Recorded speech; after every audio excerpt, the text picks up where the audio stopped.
Muito bem, turminha, vamos corrigir as atividades que foram propostas na última aula. As atividades da página 102 e 103 do livro de vocês. Primeiro, vamos começar aqui com o box em prática da página 102. Ele trazia um mapinha indicando, um textinho falando do fluxo migratório, né, e um mapinha indicando os maiores fluxos migratórios da Europa. E daí, ele destaca aqui, ó, de acordo com o mapa, quais são os fluxos migratórios mais numerosos dentro do continente europeu. Os fluxos mais numerosos são do Cazaquistão e Rússia, nos dois sentidos, tanto do Cazaquistão para a Rússia quanto da Rússia para o Cazaquistão.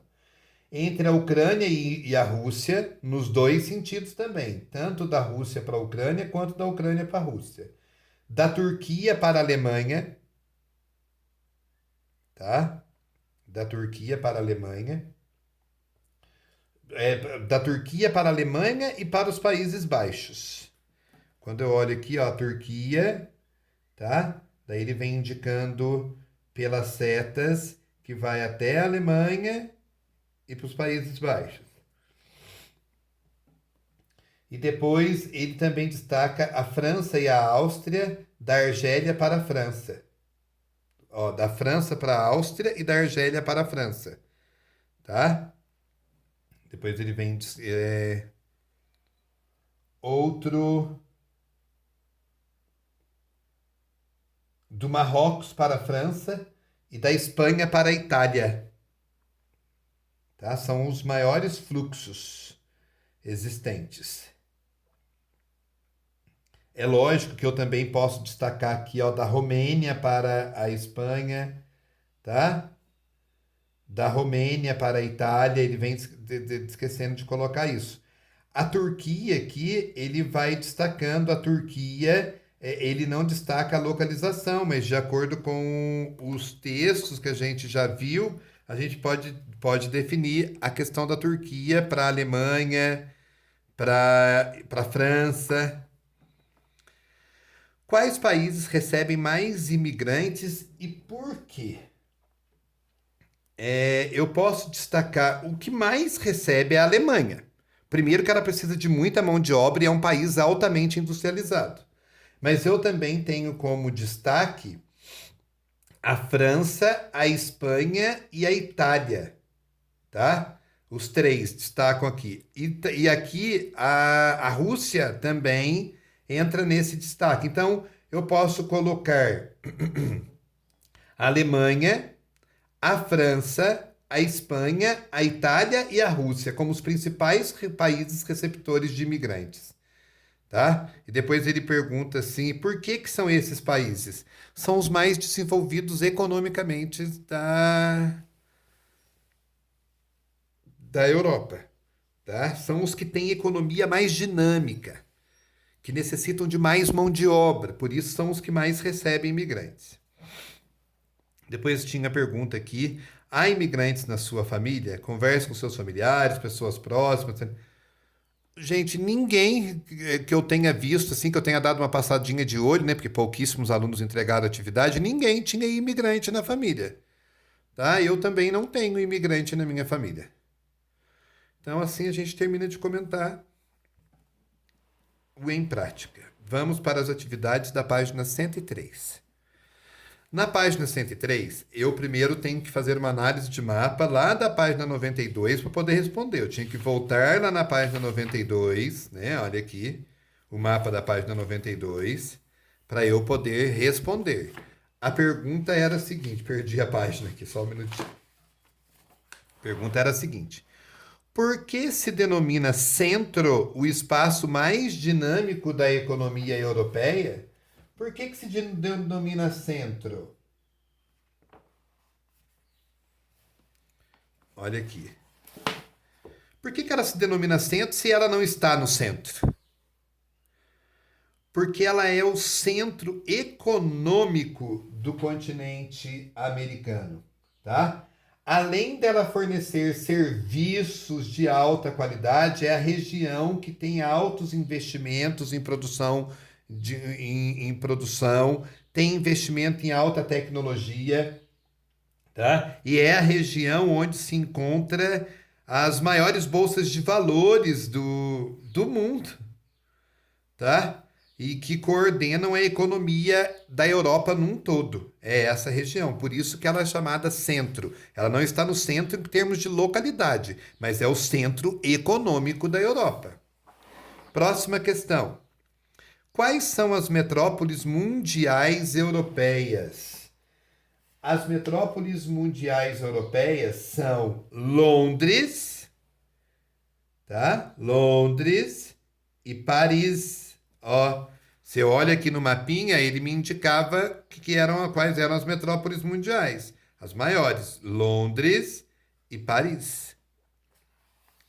A segunda questão, qual é a origem e o destino dos fluxos de investimentos evidenciados no mapa? Origem, tá? Dos fluxos de investimentos. Tem origens na Alemanha e se destinam à Polônia e à Eslovênia, além do fluxo da Inglaterra, que se destina à Irlanda. Tá? Olha, vem destacando aqui, ó. Daí eu tinha que pesquisar quais eram estes países, que é o que eu acabei de falar, a Irlanda aqui, ó, da Inglaterra. Tá? Questão 2. Apesar da resistência dos governos e da população europeia, a imigração é um fator importante para o crescimento populacional e para o desenvolvimento econômico de alguns países. Indique as razões. Porque alguns países da Europa têm crescimento vegetativo negativo. Então, se eles não aceitarem os imigrantes, vai faltar mão de obra. E sem mão de obra não há crescimento econômico.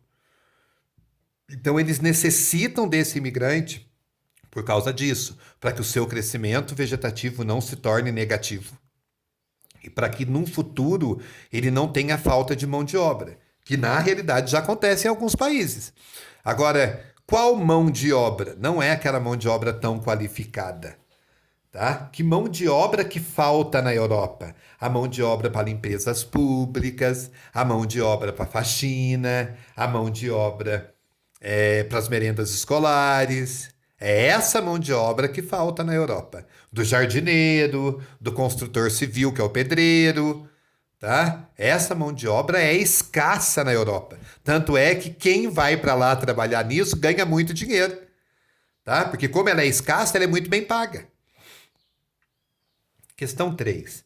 Observe a fotografia abaixo e responda as questões a seguir. A fotografia de uma usina nuclear de Chos, na França. Por que podemos afirmar que a França tem muita necessidade desse tipo de energia? Por que ela tem necessidade desse tipo de energia? Porque ela é um país muito industrializado e sua produção de energia precisa das usinas nucleares, porque ela não tem rios. Ela tem muitos rios, só que os rios são caudalosos. A França está numa região praticamente quase 100% de planície. Então fica difícil eles conseguirem energia através das hidrelétricas.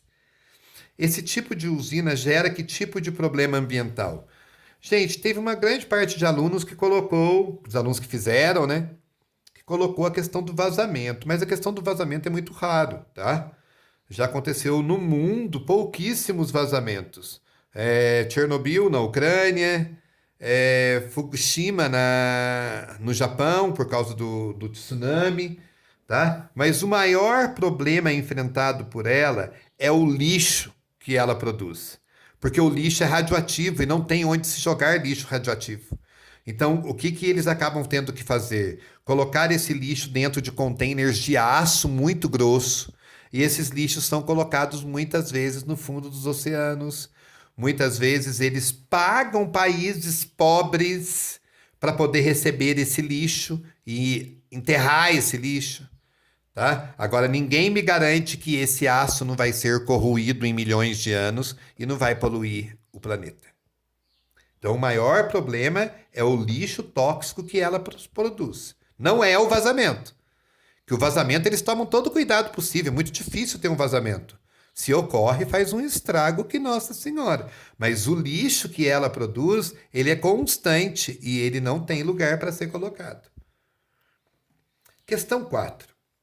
O mapa a seguir mostra as principais rotas de entrada de refugiados que imigram ilegalmente para a Europa. Tá? Daí tem as bolinhas aqui indicando a quantidade de refugiados, né? E para onde que eles estão indo aí. Por que os sírios foram um dos principais contingentes de imigrantes que tentaram entrar na Europa? Tá? Por conta de uma grande guerra civil que aconteceu na Síria, que acontece na Síria desde 2011.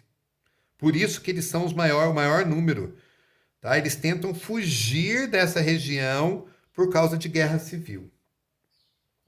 Quais os motivos levam os africanos a migrar para o continente europeu? O principal motivo, gente, é a melhor condição de vida. É lógico que tem povos que fogem de conflitos políticos, de conflitos religiosos, mas a maioria deles é para melhorar a qualidade de vida. Depois, a última questão. Como são as condições da travessia dos imigrantes pelo mar Mediterrâneo? Precária. Tanto é que a gente vê aqueles barcos chegando super lotados, quando os barcos não afundam e os corpos acabam chegando na Europa, só os corpos. Não sei se vocês chegaram a ver na televisão o menininho que chegou amarrado em garrafas PETs. Judiação, tanto que ele chorava, porque ele sabia que ele ia ser devolvido para o país de origem dele, e quando essas pessoas fogem e são devolvidos nos países, muitas vezes eles são considerados traidores e acabam sofrendo perseguição política no país, quando não são exterminados. Tá? Então eu vou enviar foto das respostas para vocês, para que a gente possa continuar a nossa aula.